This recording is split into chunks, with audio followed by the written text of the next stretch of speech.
जय हिंद दोस्तों, स्वागत है आपका हमारे YouTube चैनल एग्ज़ाम ट्री पे। हम फिर से हाजिर हैं। एडुटेरिया BSSC प्रैक्टिस सेट आज 13 होगा। तो बिहार SSC का जो एग्ज़ाम इंटर लेवल का होने जा रहा है जुलाई में, तिथि सभी को मालूम ही है। नहीं मालूम है अपडेट्स, आप पूछे जाइए। प्ले लिस्ट में एक वीडियो है इससे रिगार्डिंग, उसे चेकआउट कीजिए।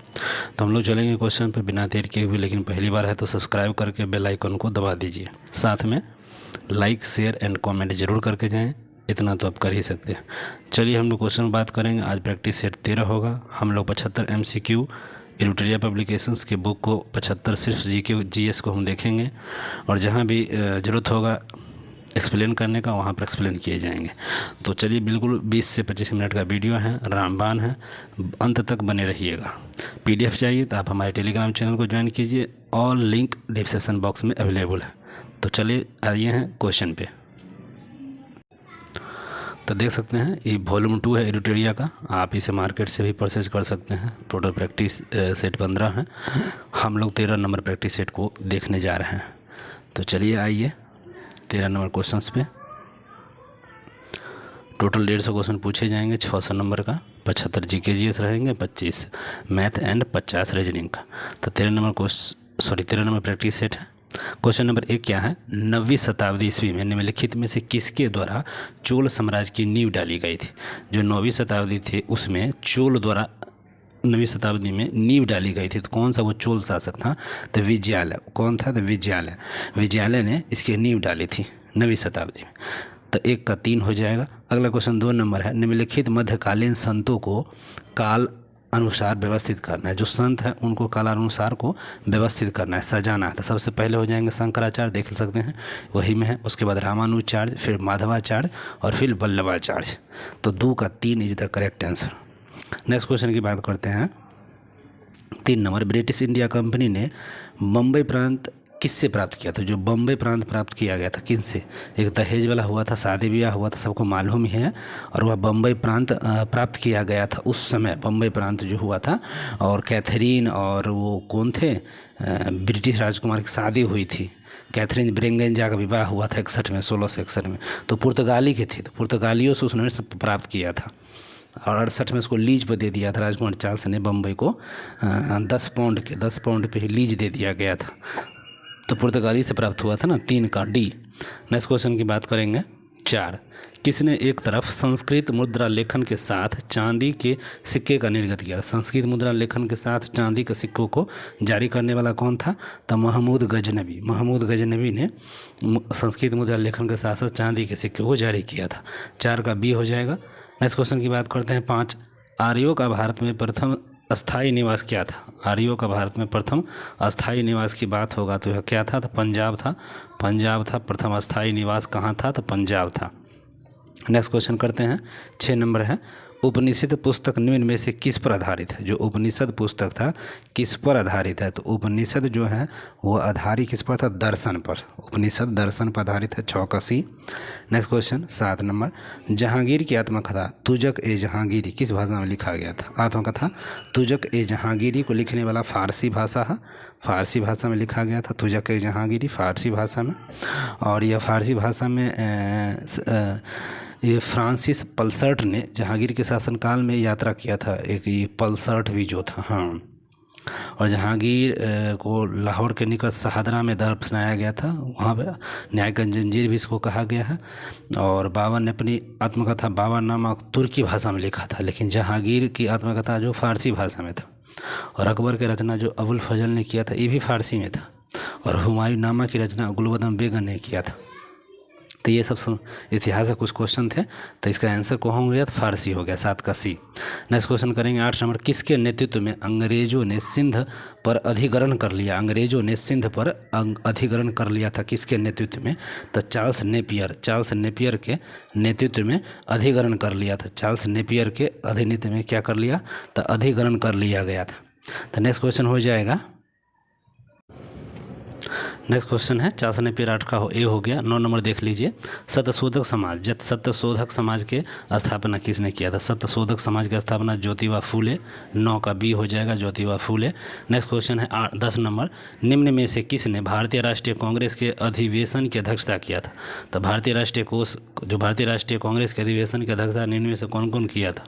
तो यहाँ तीनों ऑप्शन, बहुत सारे ऑप्शन है कि तीन एक ऑप्शन लगता है, वहाँ और होगा, हम देख लेते हैं। भारतीय राष्ट्रीय कांग्रेस का अधिवेशन का अध्यक्षता देखिए ए हुम किया था भारतीय राष्ट्रीय कांग्रेस, नहीं ये नहीं किए थे, बदरुन तैयब जी किए थे और रमेश चंद्र दत्त ये भी किए थे। और आगे देखते हैं विजय लक्ष्मी पंडित, देखिए विजय लक्ष्मी पंडित नहीं, विजय लक्ष्मी पंडित जो थी ये नहीं, साथ में गोपाल कृष्ण गोखले, हाँ ये किए थे। तो हमारा 2, 3, 5 सी जो ऑप्शंस हो जाएंगे ये करेक्ट हो जाएंगे। तो भारतीय राष्ट्रीय कांग्रेस ध्यान रखेंगे। तैयब जी किया था 87 में, उस समय रमेश चंद्र थे 99 में लखनऊ के, और गोपाल कृष्ण गोखले 1905 बनारस के। तो तीनों ठीक है। नेक्स्ट क्वेश्चन की बात करेंगे। 11 नंबर क्वेश्चन क्या है? बम्बई प्रेसिडेंसी एसोसिएशन की स्थापना में कौन शामिल नहीं था? बम्बई प्रेसिडेंसी में पूछा है, स्थापना हुआ था, उसमें एक शामिल नहीं था, तो वो शामिल कौन नहीं थे? तो देखिए यहाँ पे आनंद चारलू, बदरुन तैयब जी तो शामिल थे ही, केटी तेलंग ये भी थे, और अशोक मेहता भी थे, ये चारलू थे, ये नहीं थे। तो हमारा यही सही हो जाएगा, नहीं थे किसमें? तो बम्बई प्रेसिडेंसी आंदोलन में चारलू नहीं थे। कौन कौन थे? फिरोज शाह, बदरुन तैयब जी और टी.के. तेलंग।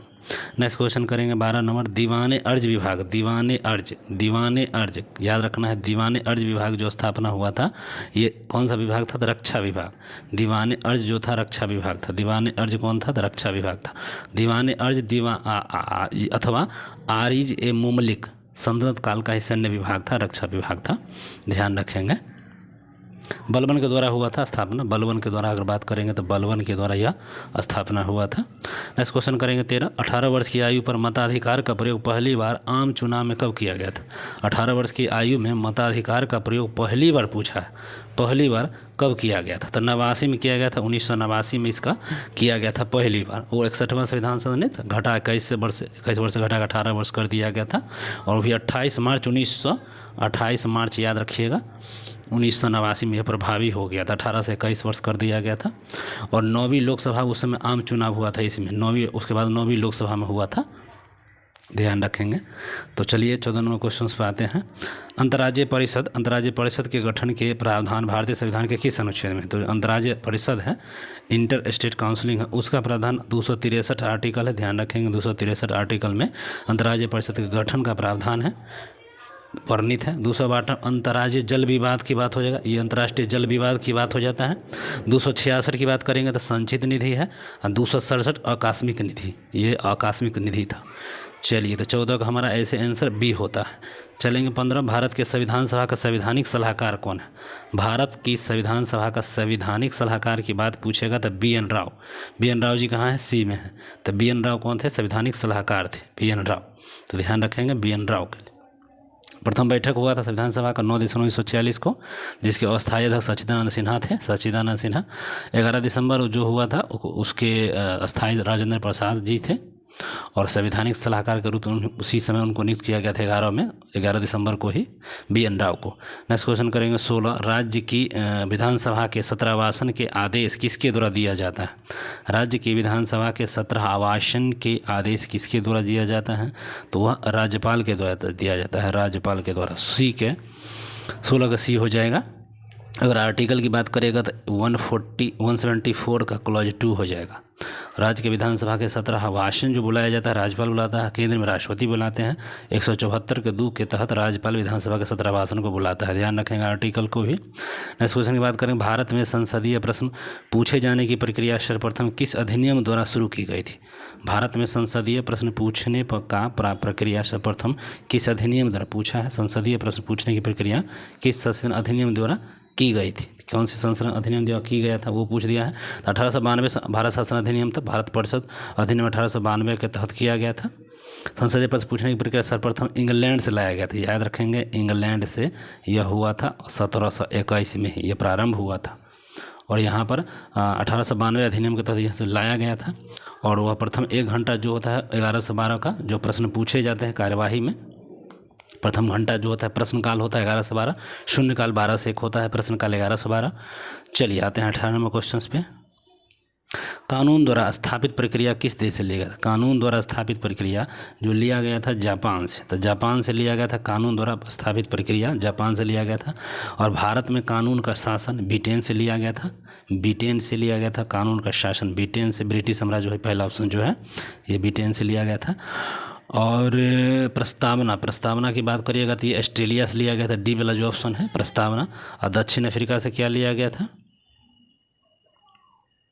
कोई बताइए, दक्षिण अफ्रीका से कुछ तो लिया गया होगा। संविधान संशोधन दक्षिण अफ्रीका से। चलिए तो हो गया 18 का हमारा भी। 19 नंबर देखिए, भारतीय संविधान के किस लेख में शोषण के विरुद्ध अधिकार दिया? भारतीय संविधान के किस लेख में शोषण के विरुद्ध अधिकार दिया गया?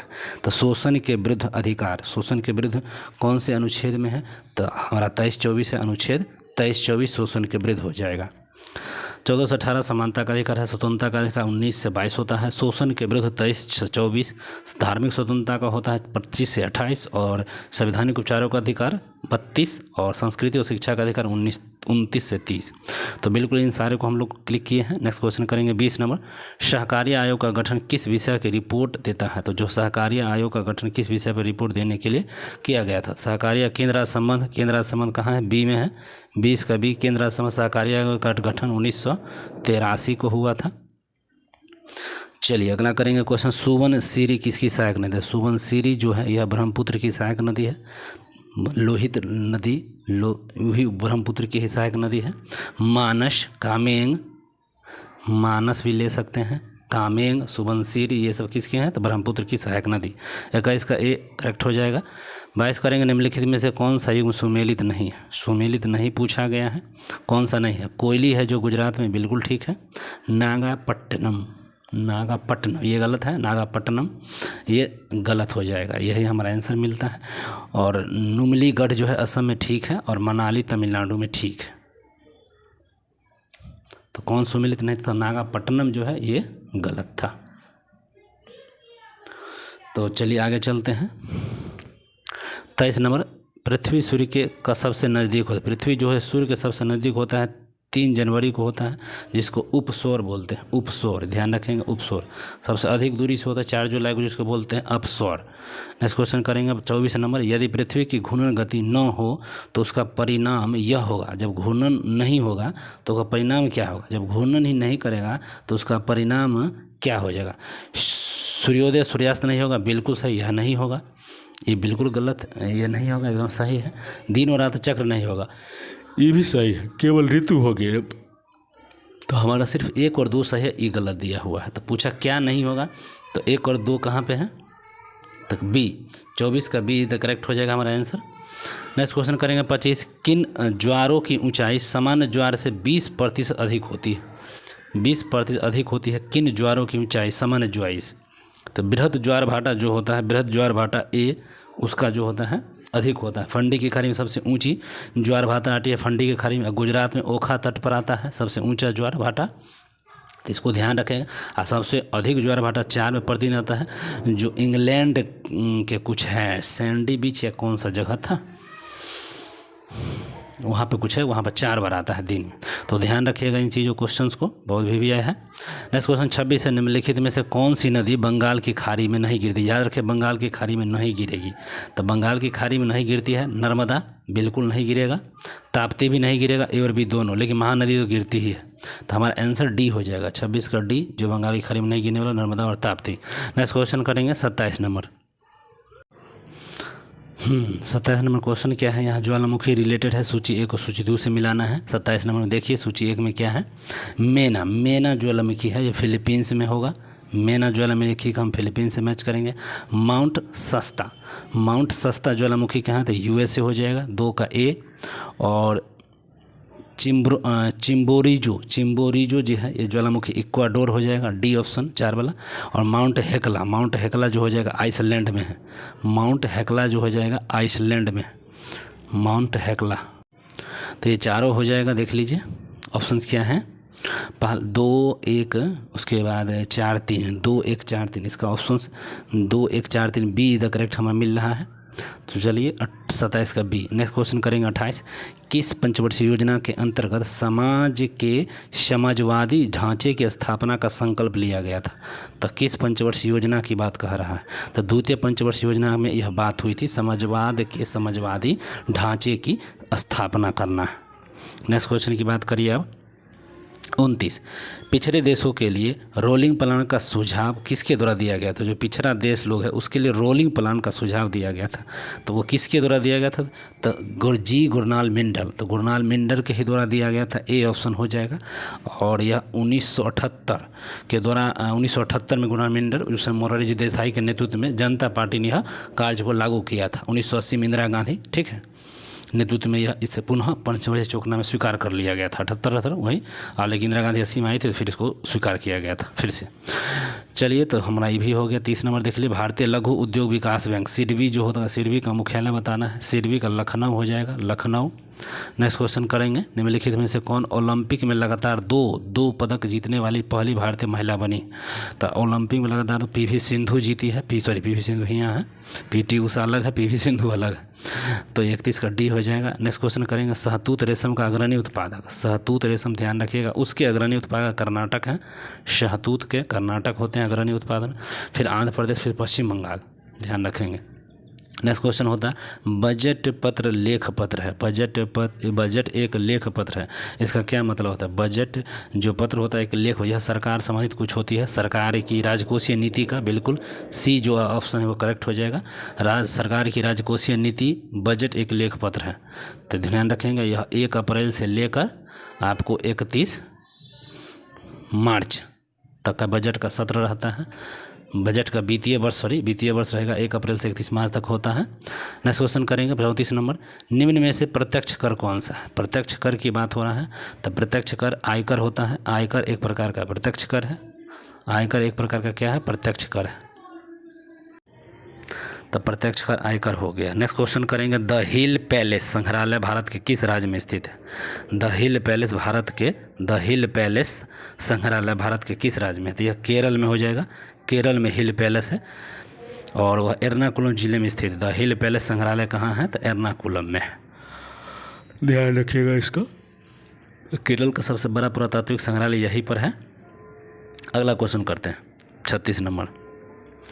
अगला क्वेश्चन क्या है? हाँ, पोलियो से दुष्प्रभाव होता है। हाँ, क्वेश्चन अभी आ गया है, पोलियो से दुष्प्रभावित होता है। पोलियो से आपका कौन सा भाग? पोलियो घातक रोग है जो वायरस से होता है, बिल्कुल से पोलियो नहीं, पीलिया है, पीलिया से प्रभावित तो यकृत हो जाएगा, पीलिया से प्रभावित क्या हो जाएगा? हमारा यकृत होगा। नेक्स्ट क्वेश्चन की बात करेंगे 37, मानव नृत्य के संबंध में नीचे दिए गए कथन पर विचार करना है। तो मानव नृत्य के संबंध में नीचे दिए कथन पर विचार करना है और इसमें कौन सा कथन सही है यहाँ नीचे पूछा गया है। तो पहला देखिए, मानव नेत्र में प्रकाश कॉर्निया से होकर प्रवेश करता है, सो पूछा गया था। मानव नेत्र में प्रकाश कॉर्निया से होकर प्रवेश करता है, बिल्कुल सत्य है। दूसरा क्या है? पुतली नेत्र में प्रवेश करने वाले प्रकाश की मात्रा को नियंत्रित करती है, ये भी सही है। तीसरा है, रेटिना पर किसी वस्तु का प्रतिबिंब उल्टा और वास्तविक बनता है, बिल्कुल सही है। ये तीनों हमारे सही क्वेश्चन हैं। चलिए अगला बात करते हैं। ये तो तीनों हमारे यहाँ कौन है? 1 2 3 देखिए, तीनों डी हमारा हो जाएगा। 38 का हो जाएगा, कंचन एक उन्नत किस्म। लीजिए, कंचन एक उन्नत किस्म है। कंचन एक उन्नत किस्म किसका है? तो आंवला का, कंचन आंवला का। इंडियन क्या उसको बोलते हैं? गोसेबेरी, जो औषधीय गुणों से प्रचुर होता है और विटामिन सी इसमें जो पाया जाता है, तो यही कंचन। उसके बाद इसका कृष्णा आता है, उसके बाद बनारसी, ये सब क्या है? आंवले के किस्म है, ध्यान रखेंगे। 38 का बी। 39 देख लेते हैं, आवर्त सारणी के बाएं से दाएं जाने। देखिए याद रखिए, आवर्त सारणी है पूछा है, वर्ग नहीं पूछा। आवर्त सारणी में बाएं से दाएं जाने पर परमाणु आकार, बाएं से दाएं जाने परमाणु आकार क्या होगा? तो बढ़ेगा। आकार पूछ रहे हैं ना, बाएं से दाएं जाने पर परमाणु आकार प्रभाव क्या होगा? तो घटेगा। बाएं से दाएं जाने पर, लेकिन हम सब समझे दाएं से बाएं जाने पर, बाएं से दाएं जाने पर घटेगा, बिल्कुल ठीक है, घटेगा। आगे बात करते हैं 40 नंबर। डोलामाइट का सूत्र पूछ दिया गया है। डोलामाइट का सूत्र क्या हो जाएगा? तो डोलामाइट को होता है MgCO3 into CaCO3 MgCO3 CaCO3, तो हमारा ये बी जो है ये सही हो जाएगा डोलामाइट का। तो डोलामाइट का सूत्र MgCO3 एंड इंटू CaCO3, यही है डोलामाइट, बी हो जाएगा। 41 नंबर देख लीजिए, पीतल किसकी मौजूदगी में निरंतर रहने से वायु में रंगहीन हो जाती है। जो पीतल है ऑक्सीजन के संपर्क में रहता है, निरंतर रहेगा ना, तो वह किसकी मौजूदगी से पूछा है, तो निरंतर रंगीन टाइप का हो जाता है। तो हाइड्रोजन के सल्फाइड बी जो है इसका करेक्ट हो जाएगा। पीतल जानते हैं पिताजी 70% पीतल और 30% जिंक रहता है उसमें, तो वही, तो हाइड्रोजन सल्फाइड के कारण वह रंगहीन हो जाता है। 42 नंबर क्वेश्चन देखते हैं, मनुष्य में पेशीय क्रिया के बाद थकान निम्नलिखित में से किस एक रसायन के निकलने से होता है। थकान आपको महसूस होता है, जानने में कहते हैं लैक्टिक अम्ल जमा होता है वहाँ पर, और हमारा हो जाएगा 42 का टी, लैक्टिक अम्ल पेशियों में जमा होता है इसलिए थकान महसूस होती है। 43 नंबर क्वेश्चन को देखेंगे, निम्नलिखित में से कौन सुमेलित नहीं है, तो कौन सुमेलित नहीं है 43 में पूछा है। क्लोरोफिल मैग्नीशियम, देखिए क्लोरोफिल मैग्नीशियम सही है, तो क्लोरोफिल मैग्नीशियम ठीक है बिल्कुल, और हीमोग्लोबिन आयरन बिल्कुल ठीक है। खाने का सोडा सोडियम रहता है, और कपड़े धोने में सोडा पोटेशियम, ये गलत है, तो यही गलत है हमारा।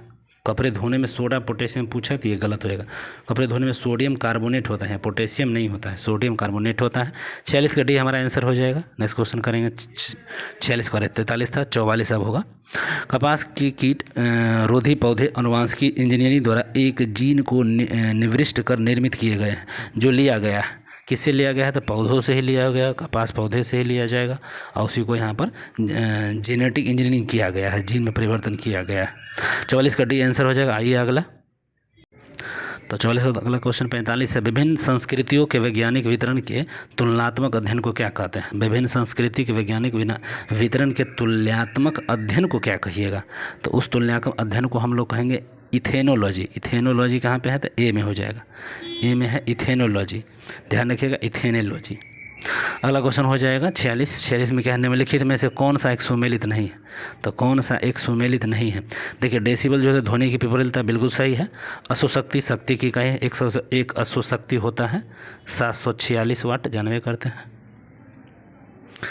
तो ध्वनि वाला ठीक है, अश्वशक्ति वाला भी ठीक है। समुद्री मील जो है नौचालन की दूरी, और 1 मील बराबर कितना होता है, 1.8 किलोमीटर होता है, इसको भी ध्यान रखिएगा आप लोग, 1.1 किलोमीटर होता है। और सेल्सियस ऊष्मा की इकाई, ये आपका क्या लग रहा है, गलत है। सेल्सियस जो है तापमान होता है, नॉट ऊष्मा का, तो ऊष्मा का जूल होता है, ध्यान रखेंगे, शक्ति वो अलग। तो चलिए हमारा 46 का डी हो जाएगा आंसर। नेक्स्ट क्वेश्चन करेंगे 47, वॉशिंग मशीन का कार्य क्या है। वॉशिंग मशीन जो कार्य करता है तो अपकेंद्रण के सिद्धांत पर करता है। 47 का ए अपकेंद्रण, ठीक है, सेंट्रीफ्यूगल फोर्स पर ही कार्य करता है washing machine. Next question 48 number है, निम्नलिखित में से कौन सा कथन सत्य है। अब कथन सत्य को ही आप खोजेंगे 48 में, तो कौन सा कथन सत्य है देख लेते हैं पहले से। पहला, किसी वस्तु का द्रव्यमान समान रहता है जबकि स्थान के अनुसार भार बदलता है, तो ये तो बिल्कुल सही है, 48 का ही बिल्कुल यही सही है, और जब सही मिल गया तो बाकी को हमको ज़रूरत ही नहीं है। चलिए 48 का ए। नेक्स्ट क्वेश्चन है, मानव शरीर में प्रोटीन का पाचन किस अंग में प्रारंभ होता है। प्रोटीन जानवे करते हैं अमाशय में बचता है, और अमाशय से ही प्रारंभ होता है प्रोटीन का पाचन, अमाशय में होता है, ठीक, और अधिकांश भाग छोटी आंत में संपन्न होता है पाचन का, और प्रोटीन का होता है अमाशय से। 49 का डी। नेक्स्ट क्वेश्चन है, WBC का बनना और RBC का विनाश होना। WBC का बनना और RBC का विनाश होना सब प्लीहा में ही होता है, लीजिए प्लीहा में बनेगा, और RBC वहाँ ख़त्म होगा, तब प्लीहा, ध्यान रखेंगे प्लीहा। 50 का बी। नेक्स्ट क्वेश्चन करेंगे 51, निम्नलिखित में किस में ऋणात्मक आवेश होता है। ऋणात्मक आवेश की जब बात होगा तब बीटा में ऋणात्मक होता है, अल्फा में धनात्मक, और गामा में कोई नहीं, जीरो, कुछ नहीं। तो हमारा जो ऋणात्मक 51 का बी हो जाएगा, 51 का बी हो जाएगा। चलिए 52 देख लेते हैं, एक तत्व के समस्थानिक अलग अलग होते हैं। एक तत्व के समस्थानिक अलग अलग हो, कौन से तत्व हैं जिनके समस्थानिक अलग अलग होते हैं, वो क्या कहलाएंगे, तो द्रव्यमान संख्या, द्रव्यमान संख्या होते हैं। किसी तत्व के समस्थानिक द्रव्यमान संख्या अलग अलग होगा, समस्थानिक में क्या होते हैं, तो द्रव्यमान संख्या अलग होते हैं, और परमाणु संख्या समान होते हैं। चलिए तो 52 का बी हो गया। नेक्स्ट क्वेश्चन करेंगे 53, थैलेसीमिया के रोगी में शरीर निम्न में के प्रकाश संश्लेषण की क्षमता को नहीं रखता है। थैलेसीमिया के जो रोगी में शरीर निम्न के प्रकाश की क्षमता को नहीं रखता। तो कौन से प्रकाश की क्षमता को? तो हीमोग्लोबिन की जो क्षमता है वह खत्म कर लेता है थैलेसीमिया वाले लोग। ठीक है, ब्लड की आवश्यकता उसमें पड़ जाती है। तो 53 का सी हो जाएगा हमारा। नेक्स्ट क्वेश्चन करेंगे, यहाँ 54 से बात करेंगे। सुमिलित करना है, सुमिलित यहाँ भी मैच करना है 54 में, और किस में मैच करना है? तो एक तरफ देख सकते सिद्धांत है, दूसरा तरफ क्या है? जैसे हाइड्रोलिक दाब सिद्धांत, ये तो पास्कल पर संबंधित है, 3 हो जाएगा पहला। और गति के जड़त्व का नियम, 4 हो जाएगा। और सौर प्रणाली का हेलियो सिद्धांत, सौर प्रणाली का हेलियो तो कोपरनिकस 1 हो जाएगा। और गुरुत्वाकर्षण का सार्वत्रिक नियम जो दिया था गुरुत्वाकर्षण का, किसने दिया था? नहीं, गुरुत्वाकर्षण एक गति का जड़त्व गैलीलियो हो जाएगा, यहाँ पे 2 हो जाएगा। और सार्वत्रिक गुरुत्वाकर्षण 4, तो 3 2 1 4 देख लीजिए। 3 2 कहाँ पे है? 3 2 1 4 हमारा ये बी में दिख रहा है। 3 2 1 4 मिल गया बी में।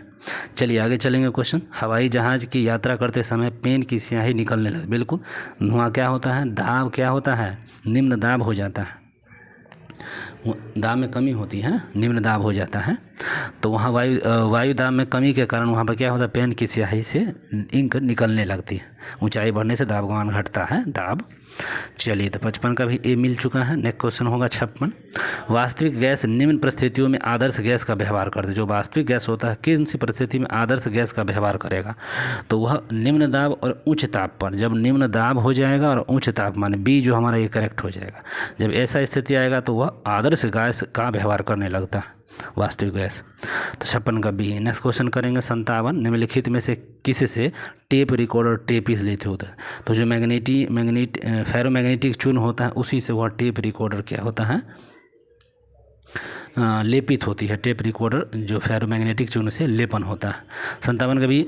नेक्स्ट क्वेश्चन है 58। किसी लिफ्ट में बैठे हुए व्यक्ति को अपना भार अधिक होगा। जब भार अधिक हो, जब धीरे एक तुरंत के साथ ऊपर जाएगा, ऊपर की लिफ्ट जब जाएगी, जब लिफ्ट त्वरित गति से ऊपर जा रहा, त्वरित गति से ऊपर जाना, एक समान सा नहीं, त्वरित गति से जब ऊपर जाएगा तो आपका भार बढ़ल महसूस नजर अलो। तो 58 का 1 हो गलो। चलो 59। साबुन के पतले झाग में चमकदार रंगों का बनना किस परिघटना का है? झाग है, चमकदार है, पतले चमकदार रंग है, तो वहाँ पर व्यतिकरण और परावर्तन दोनों होता है। तो परावर्तन और व्यतिकरण कहाँ पे है? तो देख लीजिए ए में ही है, बहुलित परावर्तन और व्यतिकरण। तो ये हमारा ए हो जाएगा। चमकदार झाग दिखाएगा साबुन का, परावर्तन और व्यतिकरण ले लीजिए। 59 का 1। नेक्स्ट क्वेश्चन करेंगे 60। सर्वाधिक विद्युत चालकता वाला, देखिए विद्युत चालकता चांदी सोना ही सोना। तो 60 का ए। तो अगला क्वेश्चन 60 हो चुका है। 61 नंबर क्वेश्चन पाइए। 61 नंबर क्वेश्चन है, जीव मंडल आरक्षित क्षेत्रों की पहली परियोजना स्कीम कौन है? जीव मंडल आरक्षित क्षेत्रों की जो पहली परियोजना है वह कौन सी है? तो नीलगिरी जीव मंडल आरक्षित क्षेत्र, नीलगिरी जीव मंडल आरक्षित क्षेत्र, यह बी हो जाएगा। जीव मंडल आरक्षित क्षेत्रों की पहली परियोजना जीव मंडल आरक्षित क्षेत्र, नीलगिरी वाला। नेक्स्ट क्वेश्चन हो जाएगा 62। विद्युत ऊर्जा को यांत्रिक ऊर्जा में लीजिए, विद्युत ऊर्जा है और उसको यांत्रिक में बदल दीजिए। तब विद्युत लगेगा तो विद्युत वाला मोटर चलने लगता है। तो विद्युत मोटर हमारा सी हो जाएगा। विद्युत मोटर यांत्रिक मोटर क्षमता, उसमें आर्मेचर कुंडली छेद वगैरह रहता है, धारा प्रवाहित वगैरह होती है, और वायर लगाइए चलने लगता है। पानी जैसे पानी वाला जो पंप है विद्युत मोटर है वह यांत्रिक में होता है, पानी फेंकता है। 62 का हमारा सी हो जाएगा। नेक्स्ट क्वेश्चन करेंगे 63। जैविक अननोन प्रक्रिया किस प्रकार में एक जाति को लाभ तथा दूसरी जाति को हानि? भी है क्वेश्चन है, एगो का लाभ होगा और दूसरी जाति को हानि होगा, वो उसको बोलते हैं परजीवता। जैसे अमरबेल वाला जो है ना, जू, ये सब की है, हानि करेगा जू अमरबेल, अगर लाभ होगा तो हमारा परजीवता हो जाएगा यहाँ पे। 63 का ए। 64 देख लीजिए। निम्नलिखित में से कौन सा जैविक नाइट्रोजन स्थिर निर्धारण में संबंधित, नाइट्रोजन के निर्धारण से संबंधित होता? तो नील हरित शैवाल जो है डी है, यह नाइट्रोजन के निर्धारण से संबंधित नील हरित शैवाल। 64 का डी। नेक्स्ट क्वेश्चन करें 65। वायु पारा प्रदूषक के रूप में है, इसे उत्सर्जित होता है। पारा कहाँ से उत्सर्जित होता है और प्रदूषक के रूप में है, तो ये आपका हो जाए कहाँ से? तो कोयला आधारित विद्युत संयंत्रों से आपको पारा उत्सर्जित होता है। पारा का प्रदूषक के रूप में कोयला जो आधारित जो भी विद्युत संयंत्र वहाँ से पारा निकलता है। 65 का ए करेक्ट होगा। Next question 66। विश्व पर्यावरण दिवस 2023 का थीम क्या है? विश्व पर्यावरण दिवस 2023 का थीम क्या हो जाएगा? तो ये देख लीजिए, सॉल्यूशन टू प्लास्टिक पॉल्यूशन, यही ए है 20 पर्यावरण 2023 के, सॉल्यूशन टू प्लास्टिक पॉल्यूशन, ये हमारा करेक्ट है। नेक्स्ट क्वेश्चन करेंगे 67 हाल ही में प्रदान किए गए जीआईटी टैग उत्पादों के संबंध में कौन सुमेलित नहीं, नहीं याद रखना है, नहीं, और नहीं है तो यहाँ पर देख लीजिए नहीं कौन, क्या रखना है, नहीं कौन। जैसे खामती चावल पूछा जा रहा है, खामती चावल यहाँ, तो खामती चावल होगा अरुणाचल प्रदेश, ये ठीक है। और रायगढ़ सॉल उड़ीसा होना चाहिए, तो यही हमारा कौन है, गलत मिल चुका है, ये उड़ीसा होगा, बल्कि वर्षम दे दिया है। असलेम साबूदाना बिल्कुल ठीक है, और काप्ती हैंडमेड पेपर उत्तर प्रदेश, ये भी सब सही, तो हमारा बी करेक्ट आंसर हो गया 67 का। 68 देखिए, वार एंड ओमेन पुस्तक के लेखक, वार एंड ओमेन पुस्तक के लेखक M.A. Hasan, war and women युद्ध और महिला, M.A. हसन, ध्यान रखेंगे। नेक्स्ट क्वेश्चन देख लीजिए, और देखिए रचना, ये भी सुन लीजिए, रचना विष्ट रावत जो हैं, इनका Bipin the man behind the uniform इनके हैं। और अमिताभ घोष का तो बहुत सारा, smoke and ashes Amitabh Ghosh की है। और के चंद्रशेखर के as good as my word, ये हो गया 68 के। चलिए हो गया 69 देख लीजिए, विश्व खुशहाली रिपोर्ट 2023 में भारत का स्थान क्या है, तो खुशहाली में 126 है, खुशहाली 126 लीजिए, अभी 118 हो गया है हैप्पीनेस में। चलिए अब यहाँ भी आ जाइए, विश्व पर्यटन भारत, हाँ देख लीजिए 70 नंबर क्वेश्चन, विश्व पर्यटन संगठन द्वारा भारत के किस गांव को सर्वश्रेष्ठ पर्यटन गांव 2023 का पुरस्कार मिला है, तो सर्वश्रेष्ठ गांव जो मिला है वो किसको मिला है, तो थोरडो गुजरात का है, डी ऑप्शन हो जाएगा। नेक्स्ट क्वेश्चन करेंगे 71, भारत की पहली पुलिस ड्रोन यूनिट किस शहर में लॉन्च हुआ है, पुलिस ड्रोन याद रखिएगा, पुलिस ड्रोन चेन्नई में लॉन्च हुआ है। नेक्स्ट क्वेश्चन 72, माउंट एवरेस्ट के पास 21,500 फीट की स्काई ड्राइव करने वाली पहली महिला कौन बनी है, तो शीतल महाजन, एकदम कूद गई ऊपरे से, 21,500 फीट से कूद गई शीतल जी, ठंडा थी एकदम, कूद गई, गर्म हो गई। तो देख लीजिए 73, 2023 एशियाई एथलीट चैंपियनशिप में भारत में पदक तालिका में कौन सा स्थान प्राप्त किया है, तो ये तीसरा स्थान वहाँ प्राप्त किए थे। 74 भी देख लीजिए, 2023 के रमन मैग्सेसे अवार्ड से सम्मानित 4 संयुक्त विजेताओं में भारतीय व्यक्ति कौन शामिल है, तो उसमें है कन्नर है, कुछ कन्नर करके कहाँ गया है, रवि कन्नर कार जो है ये आपके रमन मैग्सेसे अवार्ड में शामिल है। और अंतिम और इस वीडियो का लास्ट क्वेश्चन है, वर्ष 2023 का अर्थशास्त्र के क्षेत्र में नोबेल पुरस्कार 2023 में मिला था, किसको मिला था, तो क्लाउडिया गोल्ड लीजिएगा, एकदम अर्थशास्त्र में बढ़ जाएगा, पैसा वाला बात है। तो 75 का सी। चलिए वीडियो कैसा लगा, अच्छा लगा तो बिल्कुल लाइक शेयर कमेंट करिए, पढ़ते रहिए, जुड़े रहिए। वीडियो देखने के लिए बहुत बहुत धन्यवाद।